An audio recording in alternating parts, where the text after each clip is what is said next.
Jim followed his brother Jack across the concrete pier and onto the chipped wood of the wide dock.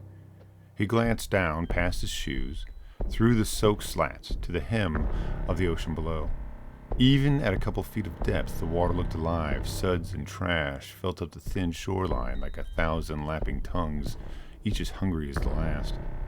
He shuddered and brought his eyes up to follow Jack's shoulder blades, which protruded sharply from beneath his frayed, mellow yellow t-shirt, the same damn one he'd been wearing when they were kids.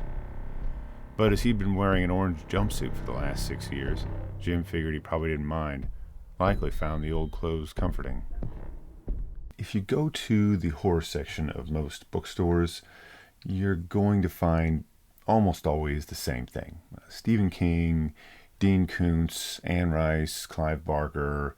You probably find Lovecraft there, and maybe a handful of others, and that's about it. I mean, for the most part, that's generally what you're going to find. These real big names, and that's it. It's one of the few very popular genres that's like that it just sort of gets dominated by these actually pretty excellent writers, but as a result, you just don't get a lot of variety. And some of their stuff, especially, like Dean Koontz and Stephen King, have very similar takes on horror.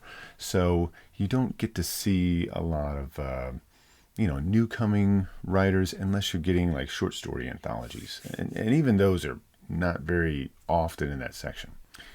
With that in mind, I've kind of explored a little bit of the indie horror. These are all ebooks, so I think that in a sense facilitates these smaller writers to write something that, explores maybe something that isn't real mainstream or might not make it on a bookshelf, and kind of experiment with the length that they want to write and how they want to tell their story, or at least the kind of story they want to tell. So they're all about 100 pages, so I want to talk about them. The first story I read was The Har by David Sodergren. It deals with an elderly Scottish woman along the coast whose sort of village that she's a part of is being taken over by this land developer, and he's using dirty tricks to drive people off their land. She, the main character, Muriel, and a few other residents are these holdouts. And in the midst of the unfortunate drama that Muriel's going through, she finds a strange creature on the shore in the middle of the Har, which is a sort of like a really damp sort of sea mist. And she brings it home and starts a very bizarre and gory story. The highlights of the story are the good character development we get from Muriel, and sort of her at the end of her life, and like how she feels about it being kind of like this memory of all these memories she has about where she's lived for so long and how she doesn't want to move, and this sort of conflict that she's having with somebody who's ultra wealthy and who can sort of get away with whatever he wants, and sort of that drama that goes from that. I think that was really well done. And there's also a like a fairy tale or like folk tale sort of element to this story, and I like that. I wish there'd been a little more of that. I wish that'd been a little stronger, but I did like that angle that the story took. The lowlights for this story, probably it's a bit more gory than it is scary. It's a lot more graphic, I guess you'd say. That's probably just the nature of the path that David Sodergren chose for the story, and that's fine.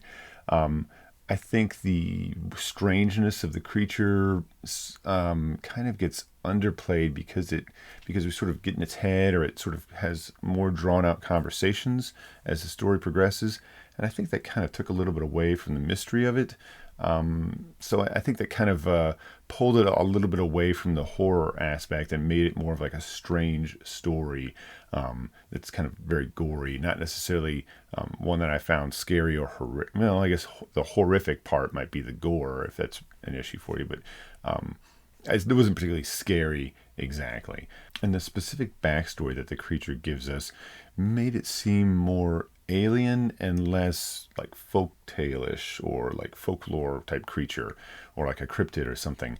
And so I think that just sort of pulled it a little bit for me away from the horror, made it sort of like just more speculative fiction, or more like maybe even leaning a little bit into science fiction is kind of almost where it went. Not a bad direction. It's just sort of what it was. It wasn't as firmly seated in the horror genre, I think, is maybe the other two reads that isn't really a detraction. It's just sort of like maybe a revelation if you decide to read that. Something that you should know, that it isn't as horrific or more in the horror genre as the other two. The touchstones for this story, the memorable things that happen, are definitely some of the gory scenes where the creature devours people. The struggle that Muriel has at the end of her life, this sort of being run off her land by this developer, and just sort of feeling powerless and at the end of her life and not really knowing what to do with herself and sort of feeling helpless. Those things were very memorable about the story. And the analogs, other sort of stories that are similar to this, for some reason I want to say the movie Starman. I don't really know why I want to say that, but I want to say that. Okay, I'm going to say it without explanation, sure. And then maybe Stephen King's like Lisey's story. There seems like there's a little bit of that in there. The main character, whose husband has passed away years before, sort of struggling with that and kind of like remembering how things were and sort of working through that grief that she still has. And then maybe just a touch of the Hellbound Heart, Hellraiser for the movie. With the kind of gore that we get, this real visceral gore. So those are similar kind of concepts. So if you like those things, this might be in your something that you'd want to read. And to rate it, I guess on a 10 scale, I would give it a 6, which means it's a good book and I would recommend it. It wasn't just a great book for me. I did really like the way that Muriel was developed and her struggle, and it was also kind of nice to see a female protagonist who's over 60. I mean, Muriel is 80 something, 82, 83, I think, in the story. So that's not something you get to see in this long a work, in a 100-page-ish story, where the main character is a woman who's over 60. That just doesn't happen. And I thought it was really nice and well done. And it's just a good story that's somewhere between like a really creepy story or weird story and a horror story, or kind of with a folk tale-ish slant to it slightly, but also I feel like a science fiction sort of slant, maybe. I kind of thought so. So it was just, it had a weird position that it took. And so I think it just kind of made me think it was going to be much more like horror, and sort of like it sort of took a slightly different slant to it. I think it just kind of pushed me in a weird direction I wasn't expecting. I liked it. It's not pure horror. The next was Saculina by Philip Fracassi. And yes, I had to look up how to pronounce both of those. This story is about a young 20-something guy whose brother has just got out of prison, and his brother's friend, and his dad are all going to go on this fishing trip, this ocean fishing trip. And the weather looks bad, but they decide to go out there anyways. The water's too choppy to fish, and so the boat's captain, this very small, rickety-looking boat, takes them to this calm spot that he knows about, and some really dreadful things happen. So highlights for this book are the sense of like pervading dread that you get for most of the story. You just kind of have that sort of like, it's like when you watch a horror movie and like that music is kind of like starting in the background and it just goes on and the scene keeps going and you're just kind of like waiting for the other shoe to drop. It felt like that. It really got you kind of in this sort of a state of dread and just kind of maintained it really well. So that was interesting. I like that. And it definitely did a great job of summoning up that fear of deep ocean, life, and being out in this sort of unknown with this dark water underneath you. Definitely kind of a really creepy sort of like, get me out of here vibe type thing for most of the story. I really like that. The lowlights, it definitely relies on some sort of like tried and true tropes. That's fine. I think that's just sort of the nature of the kind of story that Philip Fracassi, I think I said that right, is just kind of presenting us. That's just sort of the nature of that story. So that's not such a big deal. It's just sort of, I just noticed it, I guess. It's really not much of a detraction, but I wanted to put something there, so that was it.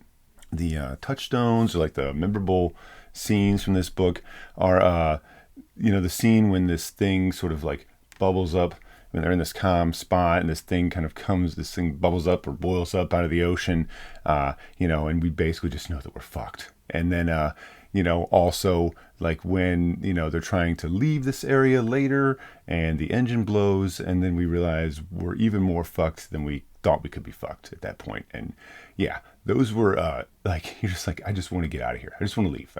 Can we leave? Can we just get out of here? This is bad. Why did we wait so long? So yeah, definitely a very memorable book. And analogs, other stories that are similar to this.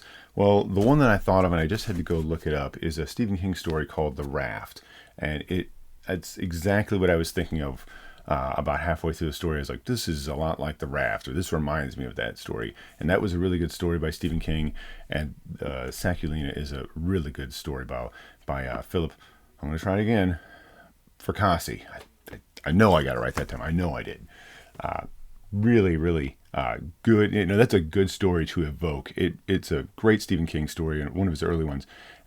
This definitely had that same sense of dread and everything that Stephen King's The Raft had.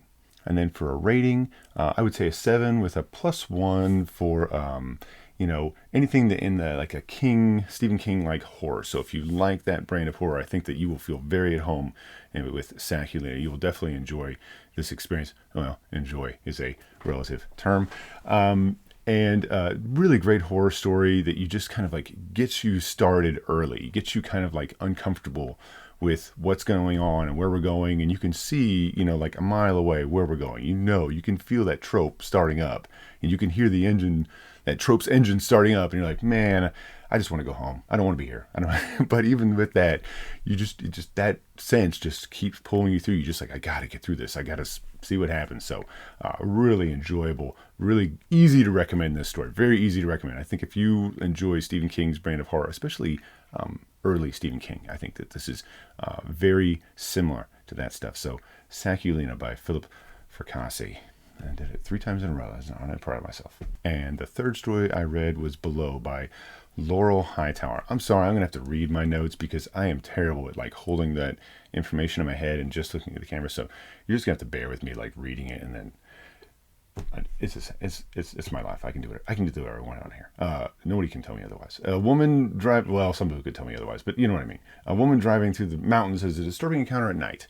A friendly truck driver offers to help sort of like guide her through this sort of strange, sort of weird mountain road where lots of unusual things happen, kind of by driving in front of her, and he gives her like a portable CB. He's like, oh, we can talk, and he tells her weird stories, and then something terrible happens, and she has to kind of figure out how she's going to handle it, and has to kind of come to grips with her own insecurities and feelings of inferiority based on sort of a long marriage to someone who definitely made her feel incompetent. The highlights of the story are the really great creepy vibes that you get from this, and the sort of this really like gory and unsettling sort of antagonists that you encounter throughout the story. The main character Addie in this story, it's sort of her like basically sort of learning to self-actualize. Like finally, she's newly divorced, and she's sort of like figuring out how to take control of her life. She's relinquished it for so long. So that was really a nice, definitely a focus of the story. There's a lot of the story is sort of given attention to that, and I think that was done well, if not just occasionally, and I mean very, very, very slightly, maybe just touches on being preachy just a little bit, because it was a significant amount of it, and we spend a lot of time in Addie's head. So the lowlights, definitely there's some sort of unresolved or untied up things at the end of the story. That is probably intentional, I think, but it kind of left me with sort of like, you introduced this thing, but I don't know that we ever get a clear picture of what it is. And so since it's still left so vague, it's hard. I think it kind of ends up like depowering it, or sort of like taking some of the strength away from it. Not that we want everything explained, but there's a sense of like, it's a little bit too unknown or a little too open. And so as a result, it's hard for it to feel threatening because we just don't really understand maybe where it came from or what's going on with it. So it's sort of difficult. I think it could have used a little more explanation to sort of kind of hammer home that dread at the very end of the story. Also, some of the transitions between the scenes, or and like setting, like the different settings of the different scenes, felt a little confused to me. That could be me, but I kind of feel like it was sort of like, okay, I know that we're in this place and I understand where we are, but like, how do we get here? Did this? It was difficult for me to picture what happened a few times. Instead of like paying attention to what was going on, I was thinking about, well, how did this happen, or what was the layout for this? I just don't understand. So there's sort of like a difficult time understanding the space that we were in. And the touchstones, the sort of memorable moments in the story, are definitely the initial accident that we get at the beginning of the story, where the whole thing starts. That's definitely a memorable moment. The scene where the main character, Addie, rescues the truck driver, that was a good, memorable scene. That was a really, it was well done. I liked that scene. And then I liked the very last scene that we get, where the main character is sort of explaining her situation, what happened to her, to a chauvinistic authority figure, and her sort of feeling of like, this doesn't really matter. This guy's not even listening to me. And I really thought that kind of hammered home the point that Hightower is trying to make in this novel. And I thought that was well done. I just wish that we maybe seen a little more, even if it wasn't tied up, if it had kind of gotten that, maybe if we'd gotten sort of a, what do you call it, like the shock ending or something at the end, it might have taken a little bit away from the message. But I think it sort of, because we didn't get an explanation, I felt like maybe it made too much of it seem dreamlike to us, and I think that's not a good thing when you feel like, especially with the horror story, when it seems too dreamlike, because then it's sort of like, you just kind of go, oh, was it a dream, or who knows, or it's just in your head. I think that stuff can really undercut a really well-written horror story, which this is. Analogs for this story would probably be like the alienation and isolation that you get from like a game like, I don't know, like Silent Hill, or maybe even the movie Silent Hill. That sense of sort of like being alone and, just out here by yourself kind of a thing. It was good, especially since that there's something here, like the environment, sort of like a Bermuda Triangle type situation perhaps, and so you kind of feel like I'm here with this force or whatever it is, or something strange, and I don't quite know what's happening. The folk tales, sort of cryptid type stuff like Mothman, whatever, there's kind of it's definitely taking some of that stuff too, definitely drawing some of that stuff in. Nothing explicit, but definitely sampling that, and that even comes from the cover. You can look at the cover and see we're definitely like emulating the Mothman or something like that, right?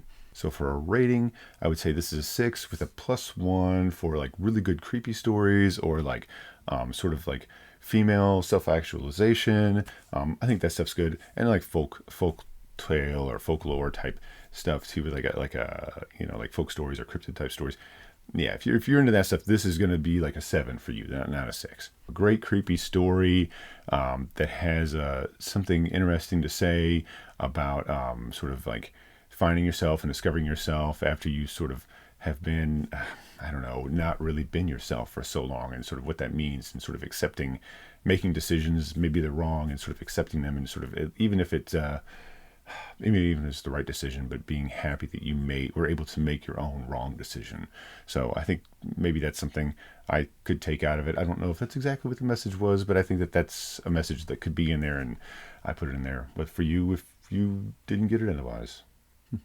So that was the 3 stories I read. I really liked Saculina was really good. Like I said, it's a very easy story to recommend. I really enjoyed Below. I feel bad even saying anything about it being preachy, because I think that makes it seem like somebody like, oh, I don't want to read a preachy book, and I don't think that it is, but it just felt like it was just a little too much, just a little bit, and it just kind of oversold it a little too much or something. I can't not say anything about it since I noticed it, and somebody else might just say, well, I don't know what's wrong with that guy, so you can say that, it's fine, I don't mind. What do I care? But I really liked Below too, so I really thought that was good. I would definitely want to read another one of her stories. David Sodergren's The Har, I really liked The Har. I thought it was good. I really liked the portrayal of Muriel, the main character. Like I said, we don't often get to see a main character who's female over the age of 60, and who's like actually portrayed in a interesting light. David actually in that book talks a lot about his own grandmother and his when he was young, and how he would spend like a lot of time there maybe in the summer, and she kind of like fed his horror addiction when he was a kid. And I thought it was a really nice touch. And he also has like a little bit of a kind of like an autobiography that his grandmother wrote that's in the end of the book. I thought that was a really nice touch. I like that. That was a really great story too. I think I came at it thinking, oh, this is going to be a horror story. And it's like, well, not exactly that kind of horror. Not the kind of horror that I thought. I thought it would be like more like Sakulina, which is more a traditional, like, all I'm here to do is to make you feel uncomfortable and to kind of scare you or creep you out. And the horror didn't do that. The horror instead kind of tried to tell an interesting story about someone who's at the end of their life and like what that means, and kind of deal with that. And there's horrific elements, but it's not. Well, what do I say? It's not that it's not a horror story. It's just that it went a different direction than I expected. And so I'm reading it as a horror story. I'm like, yeah, it's a horror story, but it's also strange. I don't know. That makes it sound like I'm not recommending. I am. I like the book. They were all three good. I think the best written of them was Sakulina, although I will say that a personal favorite would have been Below. I really liked that. I really liked the weird creepiness. I just wish we'd tied up a few things there. That's all. And I think that the horror for me, I wish we'd leaned a little more on the folklore or like folktale type element that it could have had. I think that, and then maybe a little less of the creature sort of speaking and talking and sort of communicating, where it was, or maybe if it was a little more vague in its communication. I think that could have put a more interesting slant on there. So that was 3 indie horror books. 2 of these were nautical, so I kind of had read them with the idea of like doing that, and there's kind of like a crossover there, I guess, of those 2 things that I'm trying to do, like, smaller horror stories and like nautically or ocean themed stories. So there's a bit of a crossover, and I'm going to do more of that stuff. These I just kind of thought, well, I'd read these 3 horror stories, and I'm like, that makes more sense to kind of bundle them together. And I think it's kind of it was a lot of fun to read these sort of independent writers who maybe only have less than 10 books under their belt, and who I think are mostly self-published or small publisher type things. I don't think you would find. I would be surprised if you would find these writers' books in a bookstore. So I think it's worth checking out, and maybe a good way to spend your time if you're looking for, I don't know, to read horror in March or whatever time of year it is that you read this. I mean, watch this. You don't read this. Well, you can read this video. I guess you could just. I'm done. Bye.